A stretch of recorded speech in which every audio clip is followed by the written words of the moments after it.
नौकरी देने में इसको क्या दिक्कत हो रहा है? जो एग्जिस्टिंग पॉलिसी है उसके आधार पर नौकरी दे, उसमें भी तो आप नौकरी नहीं दे पा रहे हैं। 70% से ज़्यादा लोगों ने नौकरी ली है जो बाहर के हैं। सरकार ने सारी सीटों को बेच दिया है। और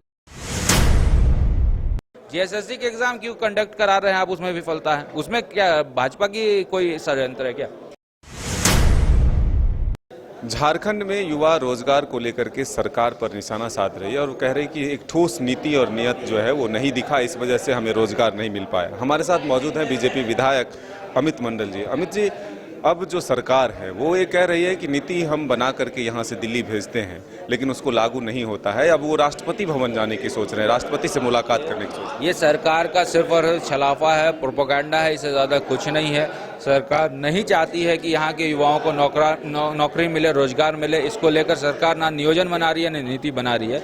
और ये आप 4 साल में इसी आंकड़े के साथ देख सकते हैं, 3000 मात्र उन्होंने नौकरी दी है। नौकरी देने में इसको क्या दिक्कत हो रहा है? जो एग्जिस्टिंग पॉलिसी है उसके आधार पर नौकरी दे, उसमें भी तो आप नौकरी नहीं दे पा रहे हैं। मुझे लगता है कि सिर्फ सरकार बहानेबाजी बना रही है। जीएसएससी के एग्जाम क्यों कंडक्ट करा रहे हैं आप? उसमें विफलता है, उसमें क्या भाजपा की कोई षड्यंत्र है क्या?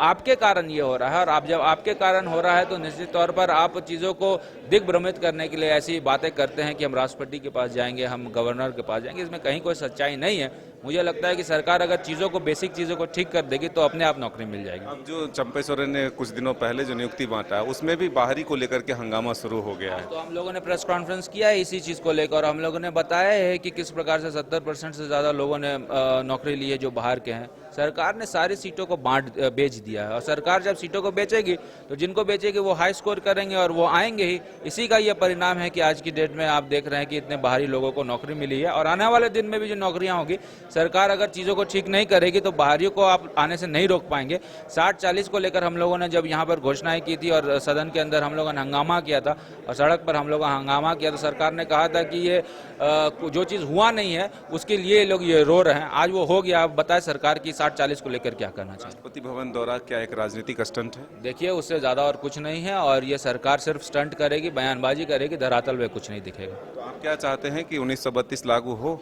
मैंने कह दिया है सदन के अंदर, जब हम लोगों ने कह दिया है और हमारे विधायकों का समर्थन मिल गया तो ये बात ही खत्म हो गया।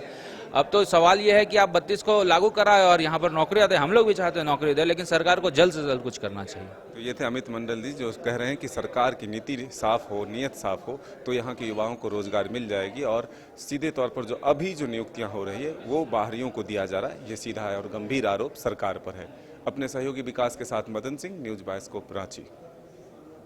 IIT जी नीट एस्पिरेंट्स के सपने को पंख देने आ गया है कंप्लीट सॉल्यूशन इंस्टीट्यूट। यहाँ है smart classroom, 1-to-1 doubt clearing session, ask the expert, video solution और भी बहुत कुछ। मतलब हम करेंगे आपको गाइड, बनेंगे आपके mentor. Foundation classes from class 6 onwards for your bright future. Visit complete solution institute.